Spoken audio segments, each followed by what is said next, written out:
Nagsagawa ng inspeksyon si PNP Chief Police General Romel Francisco Marbil sa tindahan ng mga paputok sa Bukawi, Bulacan. Kasabay nito hinimok ni Marbil ang publiko na huwag tangkilikin ang mga nagbebenta ng iligal na paputok para iwas disgrasya.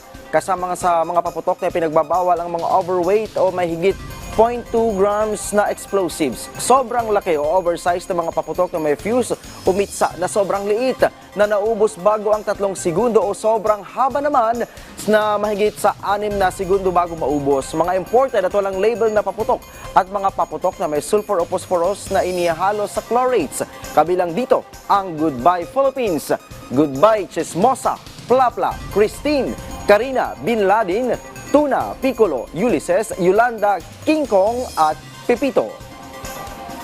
Bibili kayo ng mga pailaw at paputok, importanteng nando doon kompleto. Ano man mangyari, kung depektibo ba siya, hindi pumutok o kung ano man, alam niyo kung sino po ang pupuntahan ninyo o kumbaga, i-concern ninyo yung sa manufacturer o yung paputok na ito, may defect o kung ano man. Nandiyan dyan lahat ng mga proper markings na kinakailangan sa kanilang label.